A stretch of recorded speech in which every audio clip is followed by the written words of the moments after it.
É o nosso corpo. É, costume, né? Sinta ou experiência.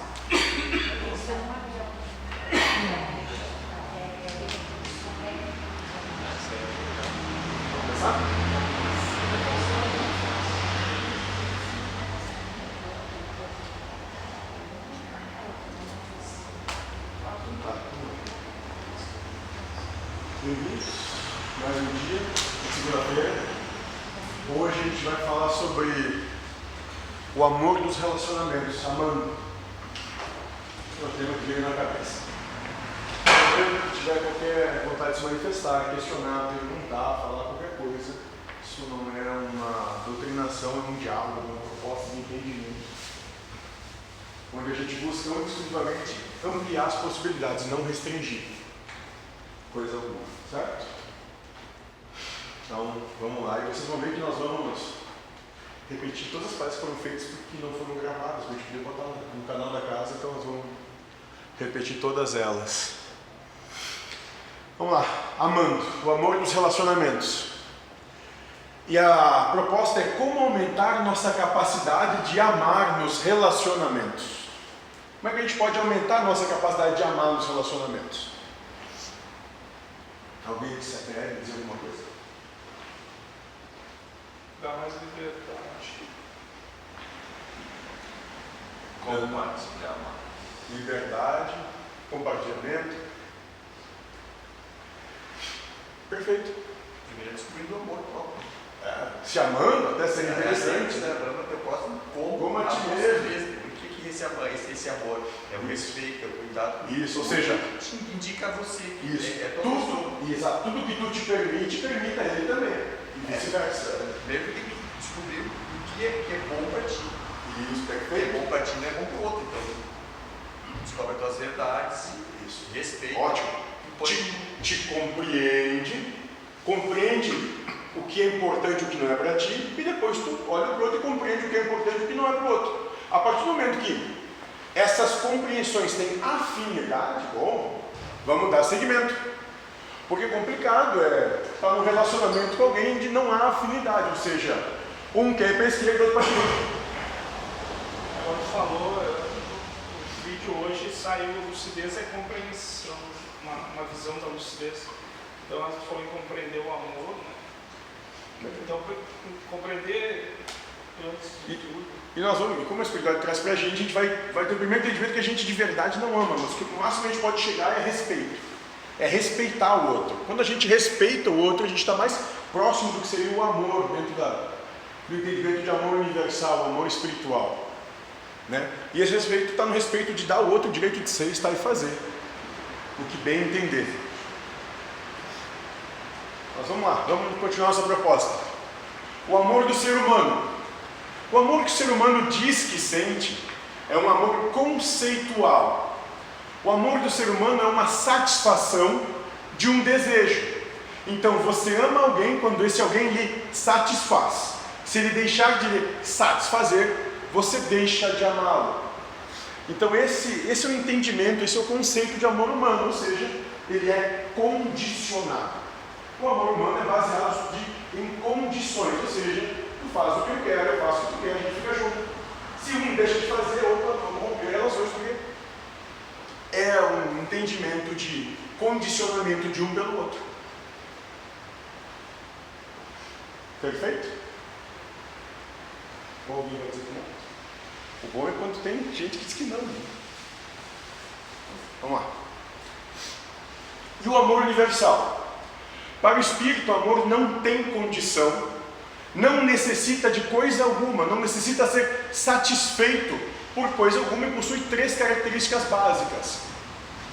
Né?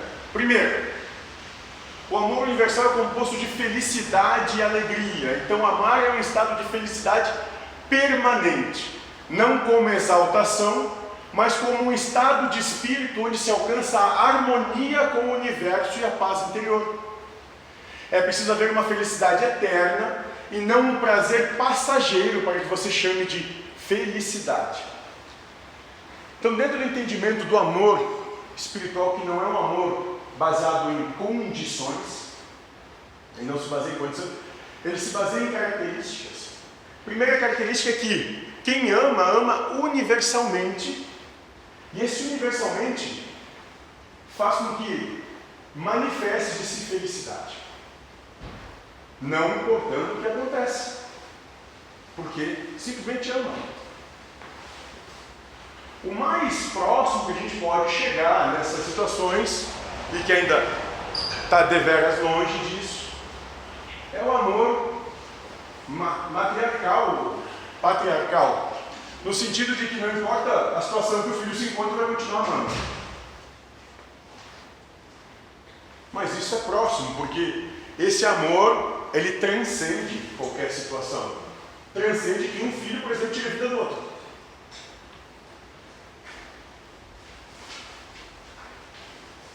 Esse amor universal. Então, primeira coisa, felicidade e alegria.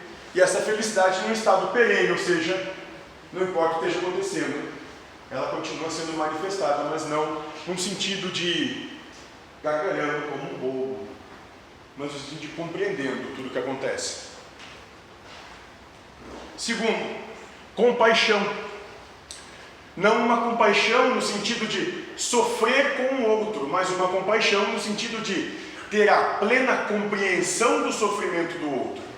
No entanto, não sofrer com ele, ou seja, essa compaixão não é pena do outro, é saber o que o outro passa por sofrimento, mas o sofrimento dele não me atormenta. Muito antes, pelo contrário, buscar fazer com que o outro adentre o seu estado de espírito de felicidade, de harmonia e de paz. Não ser o problema com o outro, mas o exemplo para o outro poder sair desta situação. Então a segunda composição desse amor universal é essa compaixão, onde nós compreendemos a situação que o outro se encontra, nós compreendemos que o outro sofre, é a motivação do seu sofrimento, mas nós não sofremos com ele, pelo contrário, nós damos exemplos de vivência onde é possível sair desse sofrimento. E essa é a compaixão, porque senão, se tu começar a adentrar no sofrimento do outro, é dois com problema. E aí está precisando de mais um terceiro para vir fazendo esse mesmo trabalho. Então o amor universal, primeiro, tem felicidade, se caracteriza por felicidade. Não importando o que está acontecendo, tu está pleno contigo mesmo, feliz. Onde tu está, do jeito que está, e seja lá com o que está acontecendo. Segunda característica, compaixão. Ou seja, quando tu adentra a situação e percebe que alguém sofre ou tem alguma dificuldade ou problema, tu compreende a situação que tu está passando, mas tu não adentra a situação, tu não toma para ti o sofrimento. Senão são dois sofrendo. E por isso tu abdicaria da tua felicidade. Terceira característica do amor universal, igualdade. Para se amar é preciso que se tenha igualdade plena. Se esse sentimento vem de cima para baixo, ele se torna dominação, ou seja, eu estou numa posição acima, eu domino quem está abaixo. Se vem de baixo para cima, se torna submissão, ou seja, eu sou pequenininho e tem alguém aqui acima de mim. E nada disso é amor. Essa igualdade plena não é no sentido de todos serem iguais, mas uma igualdade onde se existe a liberdade de ser, estar e fazer o que quiser, ou seja, todos são iguais no direito de ser diferente. Isso é parte do amor universal, porque todos têm o mesmo direito de ser diferentes, independente do que tu acha, acredita, ou seja. Então, o amor universal nós vamos trabalhar com essas três características: felicidade incondicional, compaixão e liberdade. Quando a gente encontrar essas três características básicas, nós estamos manifestando esse amor universal.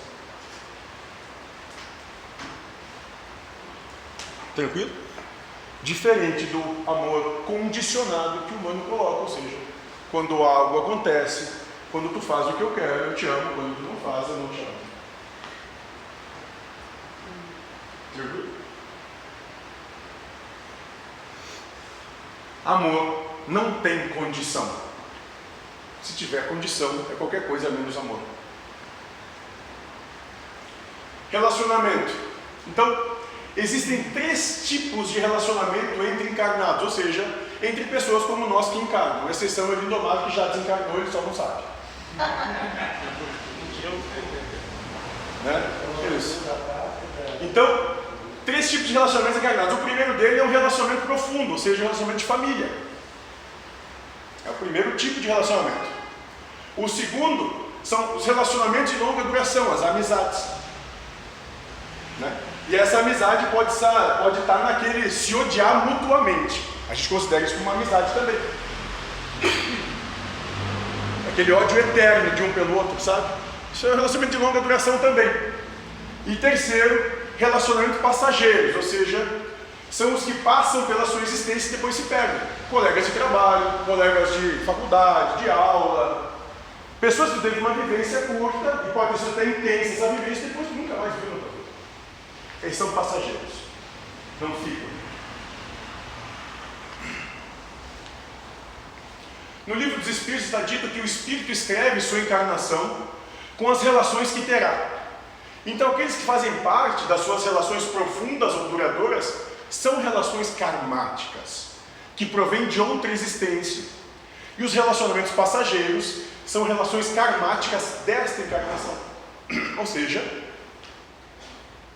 são situações que, no engendramento da vida, nós fomos tendo contato, mas que é um contato desse momento.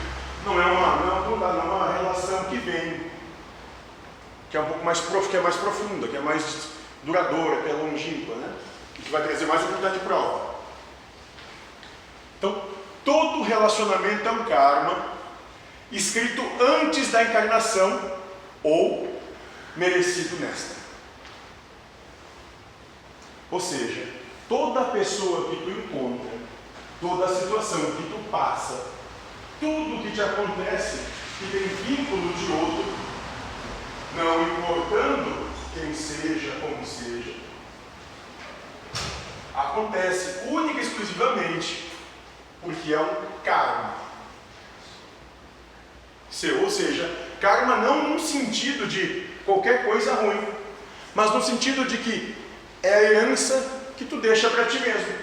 Ou seja, o conjunto das tuas escolhas, o conjunto das tuas opções fazem que tu chegue a determinado ponto. E é isso que tu constrói para ti. Esse teu castelo de cartas que vai cair.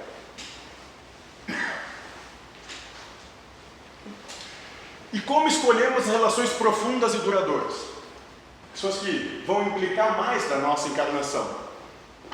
Quando você precisa passar por uma prova, um espírito desse se coloca à disposição como instrumento da prova. Exemplo: marido que acorda cedo casa com uma mulher que gosta de dormir até tarde. Isso é bem... acontece em algum lugar do planeta, não tem nada a ver com ninguém aqui. Se acontecer aqui, é mera coincidência. Normal. Né? Mas não tem nada a ver com ninguém daqui, nem um casal aqui do grupo. Né? Ou seja, um é instrumento de karma do outro para ver se ambos vão amar o outro, um vai amar o outro, ou vão ficar julgando como errado o outro. Toda uma vida.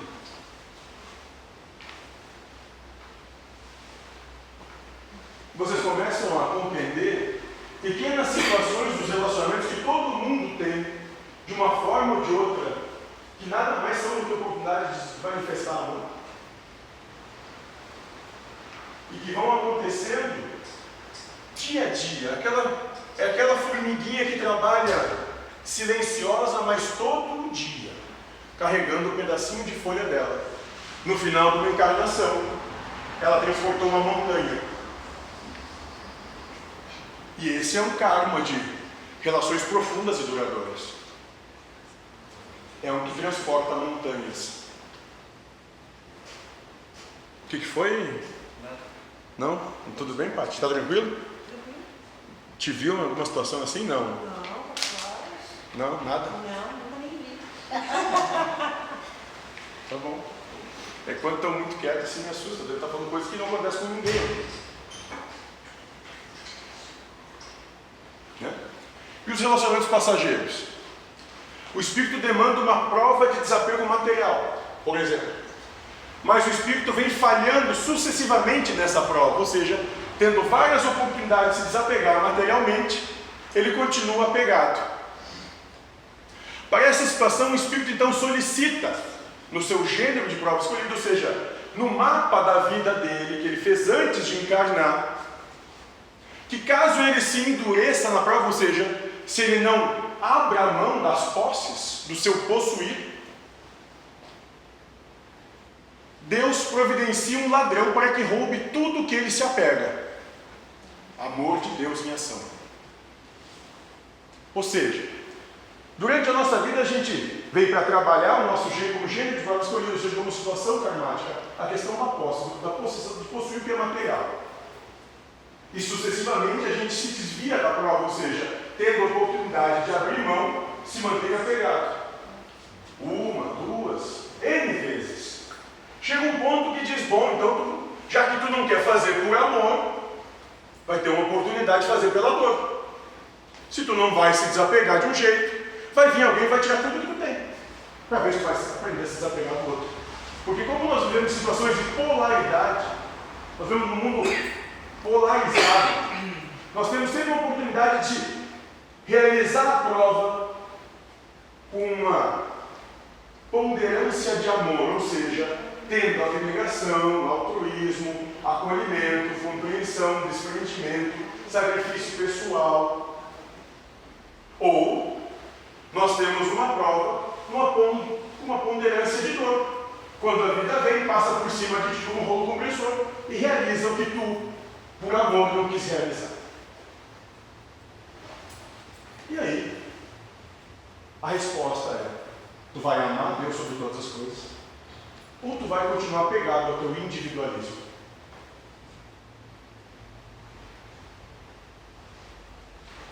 Essa é a pergunta para todos nós. E esse é o amor de Deus em ação. Então, como amar mais nos relacionamentos? Passa por obter a lucidez que todos se relacionam contigo.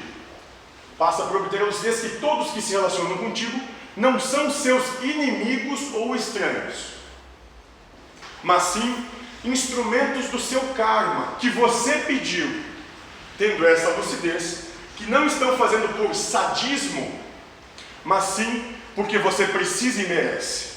E além disso, ainda mais, você solicitou que assim fosse. Tudo o que nos acontece, nós em algum momento solicitamos que fosse assim. Porque senão, Deus não seria justo ou perfeito. Mas Ele não seria emanação da justiça perfeita. Dessa maneira, fique feliz. Não importa o que o outro está fazendo, tudo o que faz é uma oportunidade para a sua elevação espiritual. É uma oportunidade para ti escolher se universalizar, ou seja, colocar o todo na tua frente, ou manter o teu individualismo, ou seja, colocar os teus anseios individualistas na frente do todo. Amar a Deus sobre todas as coisas e o próximo como a si mesmo, ou buscar levar vantagem pessoal no que acontece. A cada pensamento. No relacionamento com Deus, como amar mais? Porque a gente vive vários relacionamentos, mas se relaciona com Deus. Como a gente pode amar mais esse relacionamento com Deus? Ou seja, você conseguirá amar a Deus apenas quando se sentir amado por Deus. Sentir o amor de Deus por você. E o que é isso? O que é sentir esse amor de Deus por você? É sentir tudo o que acontece na vida como a ação de Deus, como sendo o toque de Deus na tua existência. Só assim tu vai te sentir amado por Deus. Porque tudo que é a manifestação do amor de Deus por ti. Tudo que te acontece. Não importando como tu vive polarizado isso, achando que é a maior das maravilhas ou o pior dos acontecimentos. É tudo fruto da causa primária, justiça perfeita, amor sublime. Então você amará a Deus quando você bater o seu carro e se sentir amado. Quando o seu relacionamento acabar e se sentir amado por isso. Quando você alcançou a incondicionalidade na vida. Assim você terá um sentimento puro por Deus. Sem condição. Acontecendo o que está acontecendo, é Deus me amando. É Deus conversando, dialogando diretamente comigo, com tudo que sucede na minha vida. Sem me achar coitadinho, menosprezado, ou achando que eu tenho que ser melhor de quem quer que seja.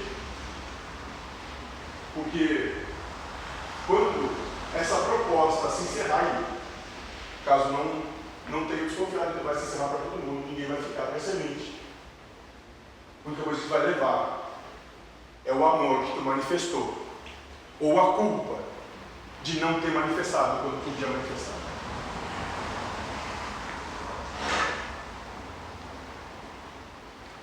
Quando você abre mão do eu, das suas intenções, das suas vontades, de tudo, para amar a Deus acima de todas as coisas, isso é realizar a elevação espiritual.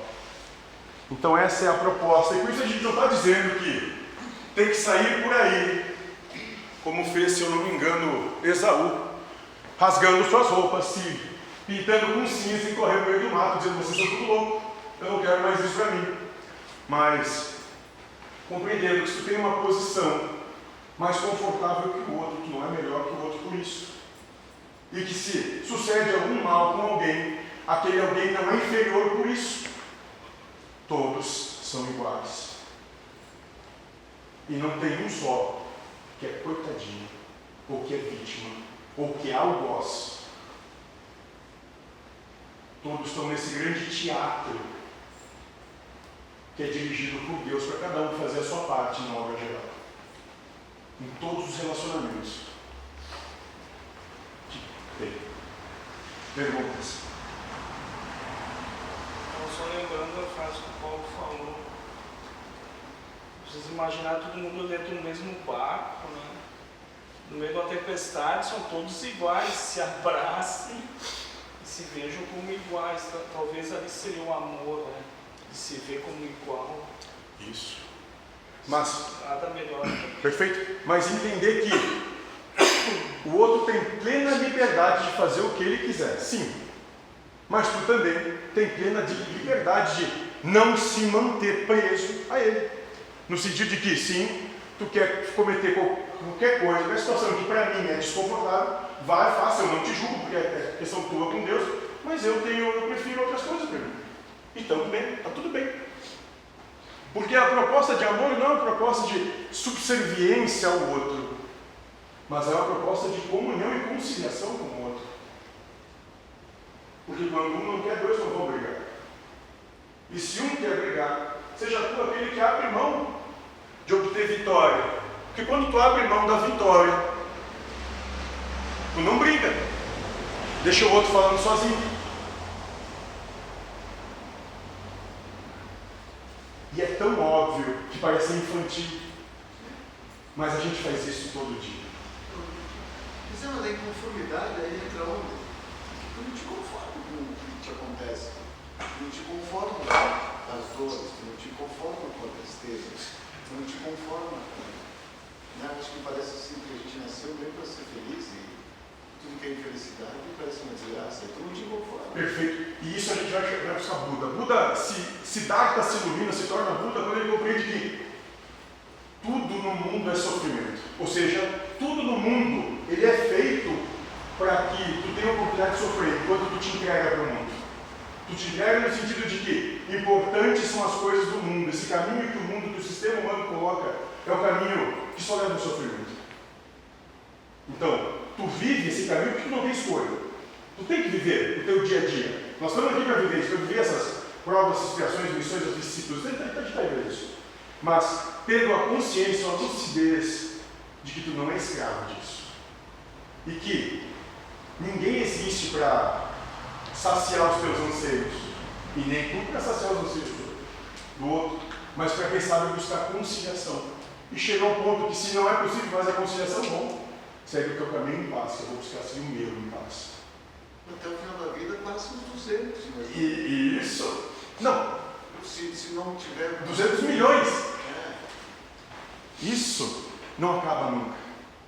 Não é, tanto é que o Cristo vai dizer, a felicidade não é desse mundo. Não se preocupe, não é aqui. Até o último suspiro, né? Vamos ser testados. Até o último pensamento. Então não é daqui. E aí vão ter dias que a gente vai estar maravilhoso e vão ter dias que a gente vai estar acabado. Porque é assim mesmo. Mas não importa como esteja o lado externo, o importante é vivenciar o lado interno.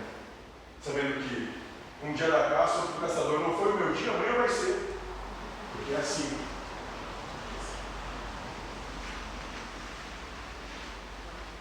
E se a gente buscar ter o seu dia todos os dias, só vai sofrer, porque isso é infantilidade, que ele ganhar sempre.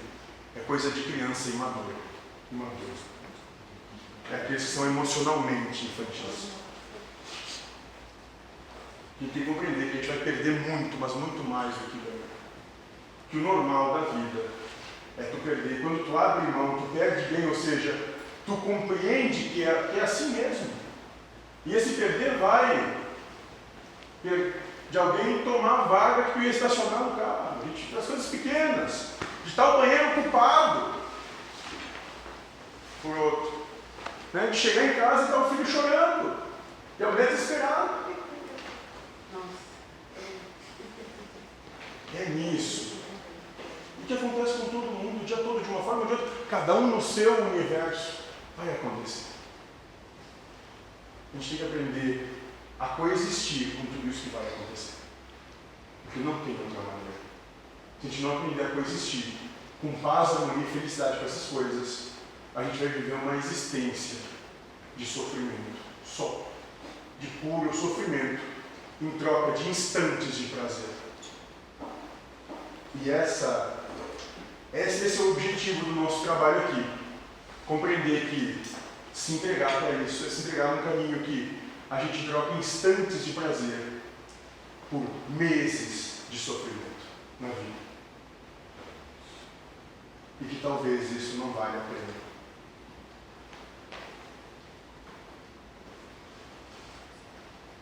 Mais alguma questão?